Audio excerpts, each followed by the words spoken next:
Study IQ IAS, आपका selection हमारा mission. नमस्कार दोस्तों, भारतीय संविधान का आर्टिकल 329 ये कहता है कि चुनाव की प्रक्रिया प्रारंभ होने के बाद न्यायालय में न्यायिक समीक्षा चुनाव आयोग के कार्यों में नहीं की जा सकती, उसमें कोई हस्तक्षेप न्यायालय द्वारा नहीं किया जा सकता। क्या सुप्रीम कोर्ट चुनाव प्रक्रिया के बीच में हस्तक्षेप कर सकता है? क्या कोर्ट राइट टू वोट बचाने के लिए अपने एक्स्ट्रा ऑर्डिनरी पावर्स का इस्तेमाल कर सकता है? और सबसे बड़ा सवाल यह है कि क्या जो फैसला लिया है सुप्रीम कोर्ट ने कल, वह फैसला लोकतंत्र को मजबूत करेगा या इलेक्शन कमीशन की अथॉरिटी को चुनौती देगा? वेस्ट बंगाल में एक बेहद अहम मामले में सुप्रीम कोर्ट ऑफ इंडिया ने आर्टिकल 142 का इस्तेमाल करते हुए आदेश दिया है, जो सीधे सीधे हजारों वोटर्स के वोटिंग राइट्स को प्रभावित करता है। हम समझेंगे आज ये पूरा मामला क्या है, आर्टिकल 142 क्या है और कोर्ट ने ऐसा क्यों किया और इसका भारत के चुनावी ढांचे पर क्या असर पड़ने वाला है।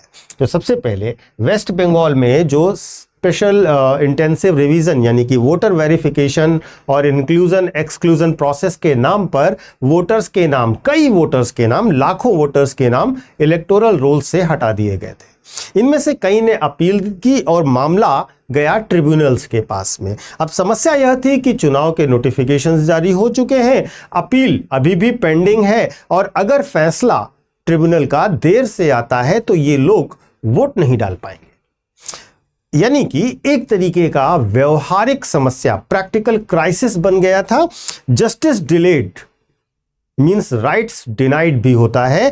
इसी स्थिति में यह मामला पहुंचता है सुप्रीम कोर्ट ऑफ इंडिया के सामने, जहां पर बेंच थी अभय S ओका और जस्टिस उज्जवल भुइयां की। और इस बेंच ने एक हिस्टोरिकल डिसीजन लिया, एक ऐतिहासिक निर्णय लिया। कोर्ट ने कहा कि जिन वोटर्स को ट्रिब्यूनल्स ने इलेक्शन से पहले स्पेशल कट ऑफ डेट दी है, क्लियर कर दिया है, उन्हें वोट डालने का अधिकार मिलेगा। यहां कोर्ट ने एक क्रूशियल चीज का प्रयोग किया और वह है आर्टिकल 142 का प्रयोग। यानी कि कोर्ट ने टेक्निकलिटीज से ऊपर उठकर कंप्लीट जस्टिस सुनिश्चित करने की कोशिश की है। आर्टिकल 142, इसके बारे में जानिएगा, यह भारतीय संविधान का बेहद पावरफुल प्रोविजन है। यह सुप्रीम कोर्ट ऑफ इंडिया को यह शक्ति देता है कि कंप्लीट जस्टिस यानी कि पूर्ण न्याय को सुनिश्चित करने के लिए वह कोई भी आवश्यक आदेश दे सकता है। बहुत सिंपल भाषा में, आसान भाषा में अगर हम कहें तो एग्जिस्टिंग लॉज या प्रोसीजर अगर इनसफिशिएंट हो तो कोर्ट उस गैप को भर सकता है, अपने निर्णय के द्वारा वह करेक्शन करके आदेश दे सकता है और वह निर्णय मान्य होंगे। देखिए, अगर हम ऐतिहासिक तौर पर देखें तो आर्टिकल 142 का प्रयोग सुप्रीम कोर्ट रेयरली करता रहता है। भोपाल गैस ट्रेजेडी का मामला हो, सुप्रीम कोर्ट ने आर्टिकल 142 का प्रयोग किया था। राम मंदिर जो अयोध्या वाला वर्डिक्ट था, और वह अयोध्या वर्डिक्ट भी आर्टिकल 142 की स्पेशल पावर्स के अंतर्गत दिया गया था। लेकिन हर बार जब कोर्ट यह निर्णय देती है, इस आर्टिकल का प्रयोग करते हुए निर्णय देती है, तो एक डिबेट उठती है कि क्या कोर्ट अब जुडिशियल ओवररीच कर रहा है।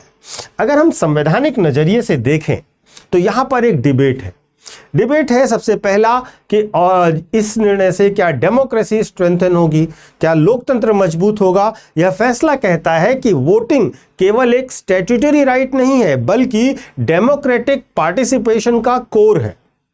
अगर प्रोसीजरल डिले के कारण कोई नागरिक वोट नहीं डाल पा रहा है तो डेमोक्रेसी कमजोर होगी और इसकी भरपाई नहीं हो पाएगी। इसी के साथ साथ इसके विरोध करने वाले इसे जुडिशियल ओवररीच कहते हैं। क्रिटिक्स का यह मानना है कि इलेक्शंस कंडक्ट कराना निर्वाचन आयोग का काम है, इलेक्शन कमीशन ऑफ इंडिया ही इसके लिए जिम्मेदार है और अगर कोई समस्या है तो इलेक्शन कमीशन में ही आपको जाना होगा, यह कोर्ट का काम नहीं है। इलेक्शन कमीशन ऑफ इंडिया की ऑटोनॉमी एक बेसिक फीचर मानी जाती है हमारे देश में। तो क्या कोर्ट ने ईसी के डोमेन में अब एंट्री कर ली है। इलेक्शन कमीशन के क्षेत्राधिकार में अब कोर्ट घुस चुका है। ग्राउंड रियलिटी यह है कि असल में कोर्ट ने सिस्टम को रिप्लेस नहीं किया है, बल्कि उस गैप को फिल किया है जहां पर कई सारे मतदाता मताधिकार से वंचित हो सकते थे। ट्रिब्यूनल प्रोसेस चल रहा है, अपील्स चल रही हैं, निर्णय आ रहे हैं, डिले होगा ही होगा, डिले अनअवॉइडेबल है। इस लंबी प्रक्रिया में इलेक्शन भी होगा ही होगा। तो कोर्ट ने कहा कि जहां सिस्टम फेल हो रहा है वहां पर कॉन्स्टिट्यूशन बोलेगा, और हम कॉन्स्टिट्यूशन के आर्टिकल 142 की शक्तियों का प्रयोग करते हुए उन्हें वोट डालने का स्पेशल कट ऑफ देंगे। पॉलिटिकल और इलेक्टोरल इंपैक्ट इस निर्णय का बहुत व्यापक होने जा रहा है। इस फैसले के बहुत सारे डायरेक्ट पॉलिटिकल इंप्लीकेशन होंगे, जैसे कि जो मार्जिनल वोटर्स हैं उनका एम्पावरमेंट होगा, जिनका नाम हटाया गया, जिनके पास वोट डालने का राइट नहीं है, अब उन्हें वोट डालने का मौका मिल सकता है। दूसरा, इलेक्टोरल आउटकम पर भी असर पड़ेगा, चुनाव के परिणामों पर भी इस निर्णय का असर पड़ेगा, क्योंकि क्लोज कंटेस्ट अगर हुआ, अगर चुनाव कांटे की टक्कर का हुआ, तो ये बड़े डिसीजिव वोटर्स होंगे, और यहाँ पर एक बड़ा पॉलिटिकल कह सकते हैं समस्या भी दिखाई देगी। तीसरा यह है कि नैरेटिव क्या सेट किए जाएंगे। अपोजिशन और मुख्यमंत्री ममता बनर्जी का भी स्टेटमेंट आया है कि हम इसी न्याय की उम्मीद कर रहे थे। अपोजिशन कहेगा कि हमने लोकतंत्र को बचवा लिया, न्यायालय ने लोकतंत्र को बचा लिया, जबकि सरकार कहेगी कि प्रक्रिया में बाधा उत्पन्न की जा रही है और संवैधानिक प्रावधानों के साथ एक तरीके से सही निर्णय नहीं लिया जा रहा है। अब मुद्दा पक्ष और विपक्ष से आगे बढ़कर कहीं ना कहीं लोकतंत्र का भी है। लोकतंत्र का क्या?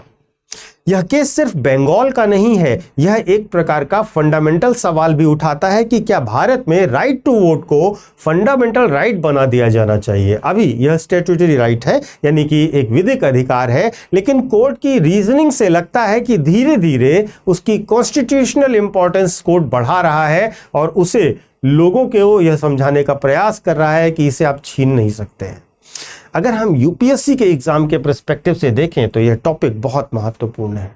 जीएस पेपर 2 से सीधा सीधा जुड़ता है, जहां पर जुडिशरी वर्सेस एग्जीक्यूटिव का मामला है, जहां पर जुडिशरी आर्टिकल 142 का प्रयोग करती है और इलेक्शन कमीशन के काम में सीधा सीधा हस्तक्षेप करती है, जहां पर boundary between supreme court and mandate, supreme courts mandate for justice and election commissions constitutional autonomy पर प्रश्न बहुत सीधा बनता है। कॉन्स्टिट्यूशनल मॉरलिटी का भी प्रश्न बनता है कि किस प्रकार से आर्टिकल 142 एक टूल बन गया है कॉन्स्टिट्यूशनल मॉरलिटी को लेटर और स्पिरिट में फॉलो करने के लिए। इसी प्रकार से एसेंशियल इनइक्वालिटी का भी मामला बनता है। तो कई तरीके से यह जीएस के पेपर 2 में सीधा सीधा जुड़ता है।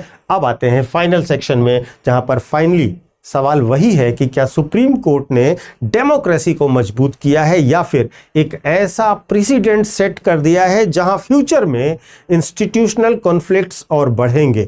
यह एक बात क्लियर है कि आर्टिकल 142 सिर्फ लीगल प्रोविजन नहीं रहा है, बल्कि एक पावरफुल पॉलिटिकल कॉन्स्टिट्यूशनल टूल बन चुका है।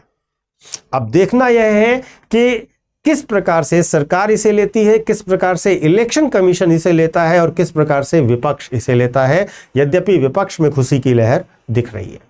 कानून की किताब में लिखा है न्याय, लेकिन कब, कैसे और किसे मिले यह तय करता है उसका इंटरप्रिटेशन यानी कि व्याख्या। और आज सुप्रीम कोर्ट ने उसी इंटरप्रिटेशन से पूरा बंगाल का पॉलिटिकल गेम बदल दिया है। परिणाम क्या होंगे देखते हैं, लेकिन एक बड़ा निर्णय है। इसके कॉन्स्टिट्यूशनल प्रोविजंस आपको जानने चाहिए, विवाद कहां पर आएंगे वह भी जानने चाहिए, और मैंने हर पक्ष को कवर करने का प्रयास किया। अब मैं आपको अपने सोशल मीडिया हैंडल्स बता देता हूं। यूपीएससी मेंटोर पंकज सर के नाम से आप मुझे कनेक्ट कर सकते हो इंस्टा और टेलीग्राम पर, जहां पर आपको मेरे सारे वीडियोस के लिंक मिल जाएंगे और साथ ही साथ आप अपडेट रहेंगे करंट अफेयर्स के सारे मामलों में। और इसके साथ साथ जो बच्चे यूपीएससी की तैयारी करना चाहते हैं, आईएएस बनना चाहते हैं, आईपीएस बनना चाहते हैं, वे हमारे स्टडी आईक्यू के बैचेस से जुड़ सकते हैं, जो कि आपको हिंदी माध्यम में, इंग्लिश माध्यम में और बाइलिंगुअल मिल जाया करेंगे। सबसे महत्वपूर्ण यह है कि हमारे बैचेस शुरू हो रहे हैं 27 अप्रैल से, तो आप देर मत कीजिए, जल्द से जल्द हमारे बैचेस को ज्वाइन कीजिए, क्योंकि हमारे बैचेस में आपको मिलेगा 18 बुक का सेट, रेगुलर क्लासेस, मेंटोरशिप और टेस्ट सीरीज के साथ साथ और बहुत ढेर सारी सुविधाएं, जिन्हें आप हमारे डिस्क्रिप्शन बॉक्स में दिए गए लिंक पर जाकर या फिर हमारे ऐप और वेबसाइट पर जाकर देख सकते हैं। महत्वपूर्ण रूप से ज्वाइन करने से पहले पीके लाइव कोड का इस्तेमाल कीजिएगा, क्योंकि यह कोड आपको स्टडी IQ के प्रत्येक कोर्स पर मैक्सिमम डिस्काउंट भी दिलवाएगा। तो पीके लाइव कोड इस्तेमाल कीजिए और जल्द से जल्द ज्वाइन कीजिए। धन्यवाद। स्टडी IQ IAS, आपका सिलेक्शन हमारा मिशन।